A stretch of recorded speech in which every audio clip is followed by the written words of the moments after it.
প্রিয় দিনাজপুরবাসী, আপনাদের দিনাজপুরের এক ভুক্তভোগীর কথা শুনি।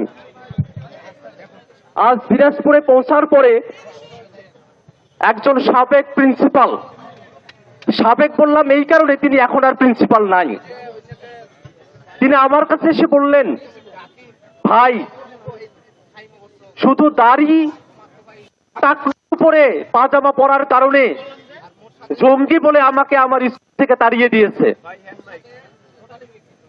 এই ছিল শেখ হাসিনার বাংলাদেশ, এই ছিল আওয়ামী লীগের বাংলাদেশ। বাংলাদেশের মুসলমানরা সামান্য দাড়ি রাখার কারণে, টাকনুর উপরে পাজামা পরার কারণে মিথ্যাভাবে জঙ্গি ট্যাগ দিয়ে বাংলাদেশের মুসলমানদেরকে নিপীড়ন করেছে শেখ হাসিনা। আমরা যে নতুন বাংলাদেশের স্বপ্ন দেখি, সেই নতুন বাংলাদেশে দাড়ি রাখার কারণে, ধুতি পরার কারণে কোন মানুষের উপরে ন্যূনতম কোন নির্যাতন আমরা হতে দেব না। বাংলাদেশের মানুষ, উত্তরবঙ্গের মানুষ, তারা হিন্দু মুসলিম তাদের মধ্যে কোনো ভেদাভেদ নাই।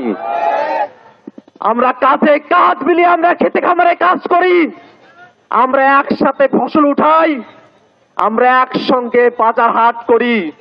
বাংলাদেশের মানুষের মধ্যে সাম্প্রদায়িকতার বীজ ঢুকিয়ে যদি কেউ অনৈক্য তৈরি করতে চায়, বাংলাদেশের সকল ধর্মের মানুষ আমরা সকলে ঐক্যবদ্ধভাবে সেই ষড়যন্ত্রকে আমরা মোকাবেলা করব ইনশাআল্লাহ। আজকে শহীদ পরিবারের সঙ্গে কথা বলছিলাম। শহীদ সুমন পাটোয়ারির বাবা, গর্বিত বাবা ওমর ফারুক আমাকে জানিয়েছেন, ঐক্যমত্য কমিশনে জাতীয় নাগরিক পার্টি এনসিপির তরফ থেকে প্রস্তাব করা হয়েছে, বাংলাদেশের প্রত্যেকটা বিভাগে হাইকোর্টের স্থায়ী বেঞ্চ স্থাপন করতে হবে। শহীদ সুমনের বাবা জানিয়েছেন, আমরা উত্তরাঞ্চলের মানুষ, আমাদেরকে বিচার পাওয়ার জন্য সেই দূরে ঢাকায় হাইকোর্টে আমাদেরকে যেতে হয়। বাংলাদেশের মানুষ যখন বিভাগে বিভাগে হাইকোর্টের বেঞ্চ পাবে, তাদের উপকার হবে, বাংলাদেশের মানুষ সহজে ন্যায় বিচার পাবে। এই সংস্কারের কথা বাংলাদেশের শহীদ পরিবারে ওই ঢাকা থেকে কতশো কিলোমিটার দূরে দিনাজপুরের মানুষের কাছেও সংস্কারের বার্তা পৌঁছে গিয়েছে।